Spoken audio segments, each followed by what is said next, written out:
When I was growing up, whether it was soccer or swimming or really any of the other sports I played on the side, except for ice hockey because I was terrible at ice hockey, on most teams my peers voted me as captain. And without fail, the coaches would assign a co-captain.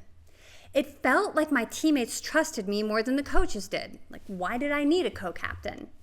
Now, in fairness, there were two teams where I was frankly surprised that I was voted captain at all.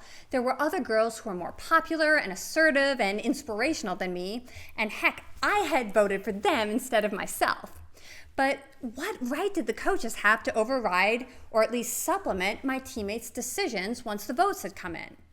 For, say, 14-year-old me, this was frustrating and confusing.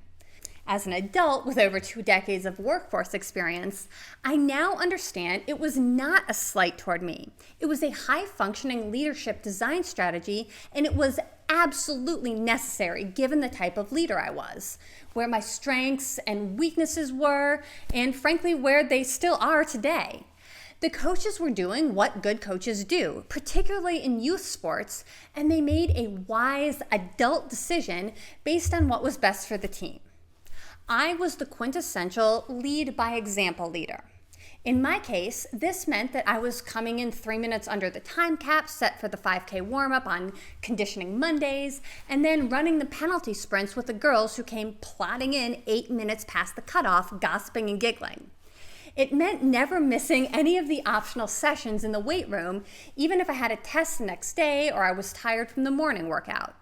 It meant that when we were down by 4 goals with 5 minutes left in the game, I was still fighting for every ball because at least maybe if I could score, then we wouldn't be a shutout, or at least maybe I could prevent the worse indignity of losing by 5.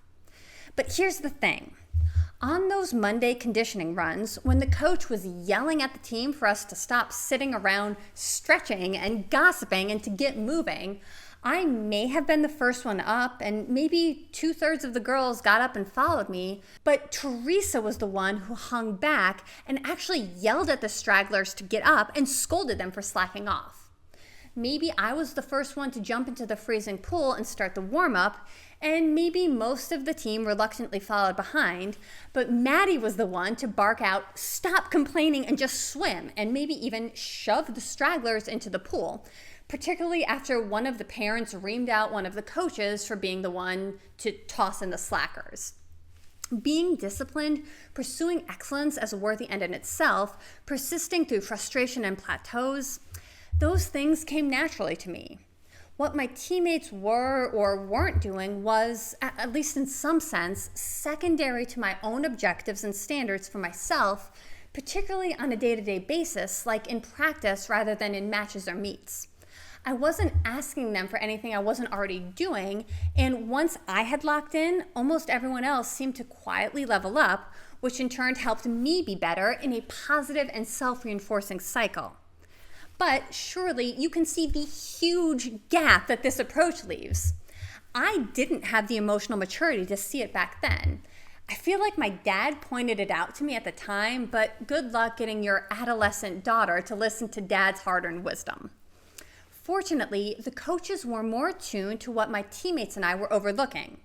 Because what happens to the rest of the team who needs something more than being led by example? That is where the charismatic leader steps in.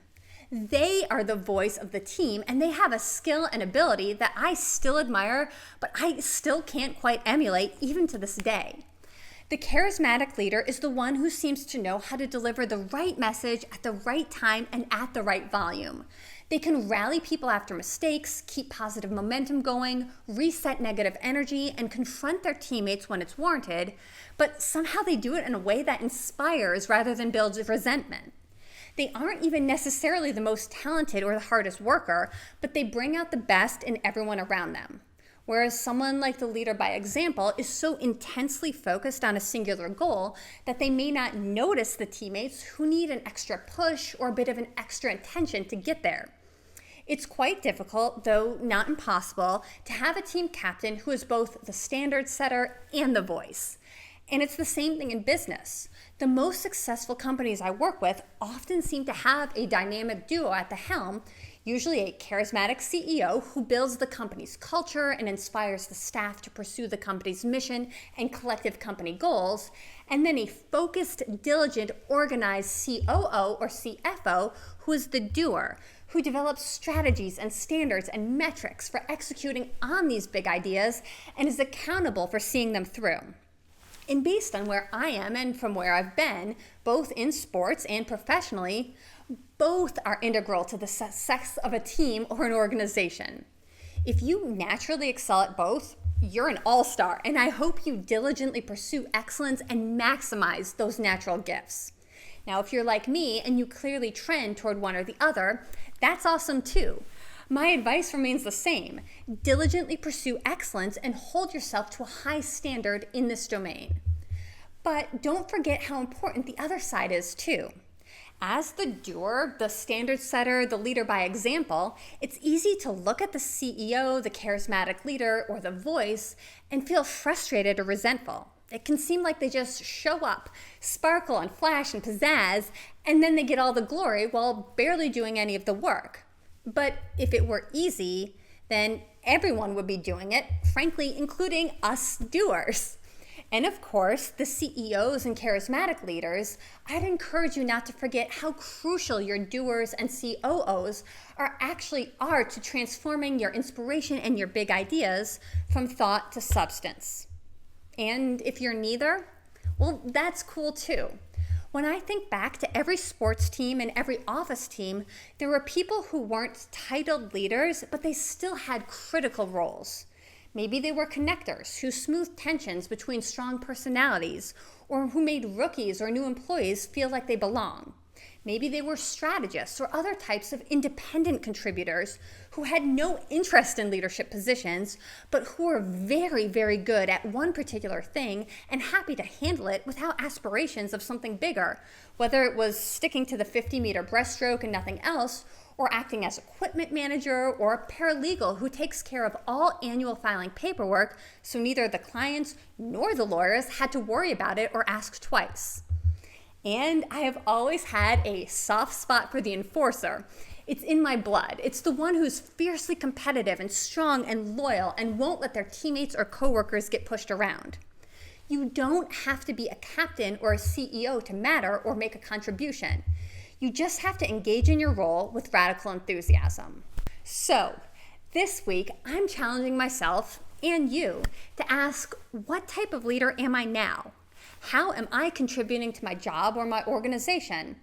And if I don't like the answer, if I want to develop new leadership skills or step up, where can I do that?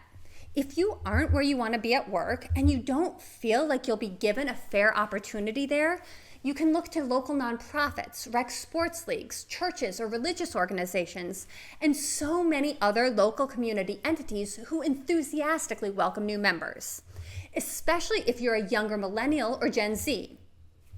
Okay, if you've made it to the end of this video, you're awesome. Please give this video a like if you enjoyed it. Liking and subscribing really helps this new channel, and it also helps me determine what types of content you may find helpful or interesting. If you're a business owner, creative professional, lawyer, entrepreneur, or in corporate, please check out my YouTube channel, Legal Consideration, or visit legalconsideration.com to accelerate your own learning on all things law, business, and finance. You can also buy my newest fiction novel, Where Ice Meets Sky, available on Amazon, Walmart, Barnes & Noble, and at select bookstores. It's an Odyssey-inspired Arctic survival and adventure story about courage, resilience, and leadership amidst impossible odds for a young adult audience, but with adult crossover appeal. And even if you don't do any of those things, I still appreciate you for tuning into this episode. Until our next project, stay heavy and stay handy.